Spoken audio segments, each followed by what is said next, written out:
अस्सलामुअलैकुम नाज़रीन, आप देख रहे हैं हमारे यूट्यूब चैनल और मैं हूँ सुबारिया रहमान। मुसलमानों के खिलाफ नफरत अब भारत के तालीमी इदारों तक पहुँच गई। हिंदुओं के मजहबी त्योहार नवरात्रि के मौके पर मुसलमानों पर गोश्त बेचने की पाबंदी ने भारत के तालीमी इदारों को भी अपनी लपेट में लेना शुरू कर दिया है। हिंदू इंतहा पसंद तंजीम अखिल भारतीय विद्यार्थी परिषद के अरकान ने नई दिल्ली में जवाहरलाल नेहरू यूनिवर्सिटी के कावेरी हॉस्टल में तलबा को गोश्त वाला खाना खाने से रोका और बहुत से लोगों को तशद्दुद का निशाना बनाया।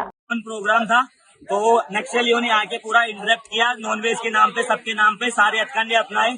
पर देखिए आखिरकार उन्होंने लड़ाई पे उतरे और ये देखिए बहुत मारा है मेरे को बीच में लेके। मैं पीएच हूँ लेकिन फिर भी नहीं माने। मैं बहुत हाथ जोड़ा उनके कि मत मारो लेकिन फिर भी नहीं माने। इस वाक़ये के बाद यूनिवर्सिटी में तलबा के दरमियान झड़पें और पथराव शुरू हो गया, जिसमें मुतअद्दिद तलबा जख्मी हो गए। तलबा यूनियन ने कहा कि एबीवीपी ने जो राष्ट्रीय स्वयं सेवक संघ की तलबा विंग है हंगामा खड़ा किया, अमले के साथ हाथापाई की और इनसे कहा कि वो गोश्त वाला कोई खाना तैयार ना करें। तलबा यूनियन ने कहा कि वो यूनिवर्सिटी के अमले से जबरदस्ती कह रहे थे कि वो रात के खाने के मेन्यू को तब्दील करे और गोश्त वाला खाना मेन्यू से खारिज कर दे।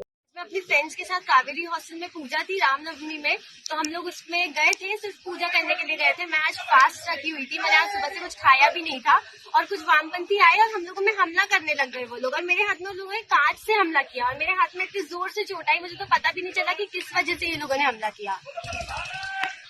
नवरात्र में हम लोग माता की पूजा करते हैं और एक तरफ ये वामपंथी लोग लड़कियों को मार रहे हैं यहाँ पे, और वो भी इस गंदी गंदी गालियां। अक़लियतों से नफरत, तशद्दुद और इखराज भारत को दिन ब दिन कमजोर कर रहा है, लेकिन भारतीय हुकूमत इन तमाम हसास मामलात से दूर कहीं गफलत की नींद सो रही है।